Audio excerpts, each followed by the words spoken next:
Hello everyone, welcome to English World, and in this lesson today I'm going to teach you the use of simple passive. Actually, we usually find it a little bit complicated that how to use the simple passive sentences both in our speaking and also in our writing. So I do believe that those who are struggling with the passive sentences, I think this video is for you. So I would like to tell all of you who are watching me right now, please try to watch this lesson from the beginning to the last point.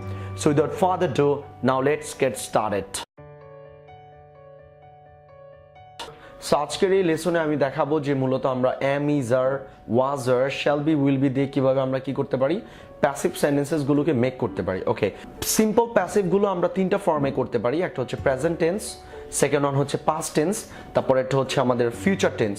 So আমরা এই তিনটা form দিয়েই করব, but এর আগে আমি আপনাদেরকে clear করতে যাচ্ছি মূলত প্যাসিভ সেন্সগুলো আমরা কোথায় কোথায় ইউজ করব। Okay fine.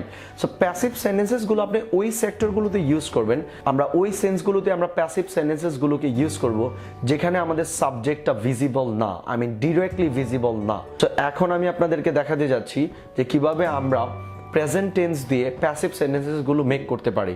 সো প্রথম এক্সাম্পলটা হচ্ছে এরকম যে একটি চিঠি লেখা হয়, আ লেটার ইজ রিটেন। একটি বাড়ি নির্মাণ করা হয়, এ হাউস ইজ বিল্ট। একটি বই ক্রয় করা হয়, আ বুক ইজ বট। একটি গার্ডেন তৈরি করা হয়, আ গার্ডেন ইজ মেড। সো একটা বিষয় খেয়াল রাখেন যে এখানে হচ্ছে কি মূলত করা হয়, একটি চিঠি লেখা হয়, একটি বাড়ি নির্মাণ করা হয়, একটি গার্ডেন তৈরি করা হয়, একটি বই ক্রয় করা হয়। তার মানে হচ্ছে বাংলায় যেখানে আমরা বলি যে কোনো কিছু করা হয়, তার মানে এখানে কে করতেছে আমরা জানি না, এগুলোতে আমরা কি ইউজ করব যে সিম্পল প্রেজেন্ট প্যাসিভ সেন্টেন্সেস গুলো ইউজ করব। সো এটা হচ্ছে মূলত সিঙ্গুলার। সো এখন আমরা কিছু প্লুরাল এক্সাম্পল দেখব প্রেজেন্ট টেন্স দিয়ে। ফর এক্সাম্পল, বাড়িগুলো নির্মাণ করা হয়, তাহলে কি হবে হাউজেস আর বিল্ট। গার্ডেনগুলো তৈরি করা হয়, গার্ডেন্স আর মেড। বইগুলো ক্রয় করা হয়, বুকস আর বট। অনেকগুলো চিঠি লেখা হয়, মেনি লেটার্স আর রিটেন। তাহলে এখানে হচ্ছে কি দেখেন অনেকগুলো বিষয় চলে আসছে, যেহেতু এখানে আমরা একের অধিক ওয়ার্ডগুলো ইউজ করেছি। ফর এক্সাম্পল বাড়িগুলো, চিঠিগুলো, গার্ডেনগুলো, এই কারণে আমরা এখানে কি ইউজ করেছি আর ইউজ করেছি। ওকে, এখন আমরা মুভ করতে যাচ্ছি পাস্ট ফর্মে, যে পাস্ট টেন্স দিয়ে আমরা কি করতে পারি মূলত প্যাসিভ সেন্টেন্সেসগুলো মেক করতে পারি। সো প্যাসিভের জন্য পাস্ট যখন আপনি ইউজ করবেন তখন আপনাকে সর্বপ্রথম মাথায় রাখতে হবে স্ট্রাকচারটা। সো পাস্ট টেন্স দিয়ে আমরা কিছু এখন এক্সাম্পল দেখব। সো প্রথম এক্সাম্পলটা হচ্ছে এরকম যে একটি চিঠি লেখা হয়েছিল, তাহলে কি হবে আ লেটার ওয়াজ রিটেন। একটি কলম ব্যবহার করা হয়েছিল, আ পেন ওয়াজ ইউজড। একটি মোবাইল ফোন ব্যবহার করা হয়েছিল, আ মোবাইল ফোন ওয়াজ ইউজড। একটি বই ক্রয় করা হয়েছিল, আ বুক ওয়াজ বট। ওকে, সো এগুলো হচ্ছে মূলত আমাদের পাস্ট সিঙ্গুলার। যদি আমরা পাস্ট প্লুরাল বলি, যেমন ওয়ার দিয়ে কিছু এক্সাম্পল দেখবো আমরা এখন। হাউজেস ওয়ার বিল্ট, বাড়িগুলো নির্মাণ করা হয়েছিল। পেন্স ওয়ার ইউজড, কলমগুলো ব্যবহার করা হয়েছিল। বুকস ওয়ার বট, বইগুলো ক্রয় করা হয়েছিল। সো এখানে হচ্ছে আমরা কি ইউজ করেছি প্লুরাল সাবজেক্টগুলো ইউজ করেছি। আর বাংলা বিষয়টা খেয়াল রাখেন যে কোনো কিছু করা হয়েছিল, যে আপনি জানেন না কে করছে, মূলত আপনি করছেন বা অন্য কেউ করছে। সো আমি একটু রিপিট করি কাইন্ডলি, প্রেজেন্ট টেন্স হচ্ছে মানে কি কোনো কিছু করা হয়, আর পাস্ট টেন্স হচ্ছে মানে কি কোনো কিছু করা হয়েছিল। এখন আমরা দেখব ফিউচার টেন্স দিয়ে। সো প্রথম এক্সাম্পলটা হচ্ছে এরকম যে a letter will be written. একটি চিঠি লেখা হবে।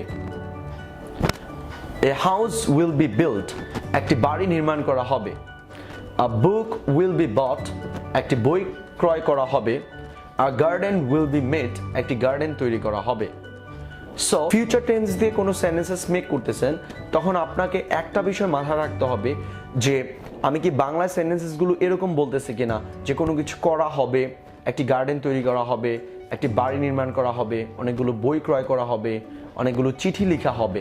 যখন এই হবে কথাটা থাকবে তখন আমরা কি ইউজ করব shall be, will be plus verb 3।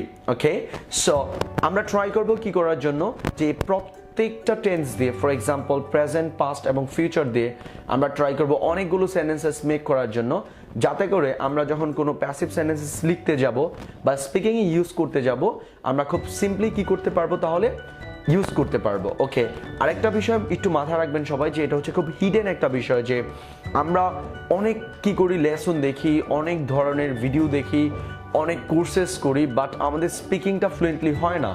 এর পিছনে একটাই কারণ, সেটা হচ্ছে যে আমরা রেগুলারলি মূলত প্র্যাকটিস করি না, যেটা নাকি আমাদের জন্য একটা বিগেস্ট প্রবলেম। ফর এক্সাম্পল, আপনি ট্রাই করতেছেন ভালো একজন স্পিকার হওয়ার জন্য। For example, you are trying hard and soul to be a fluent speaker in English, but the problem is that you can't be it. The reason is that we don't practice. It means if you don't practice, you never can be a great speaker. So to be a great speaker, what do you have to do? You have to do a very simple work, that is to practice regularly and also try to make a lot of sentences with all the expressions in passive, in active, in different ways. You can make a lot of sentences actually. And I would like to request to watch our previous videos actually, that was all about some basic thing, that was all about the use of supposed to. So you can go to the link below, you can watch this video, and also I do believe that you are going to be highly benefited. So thank you very much.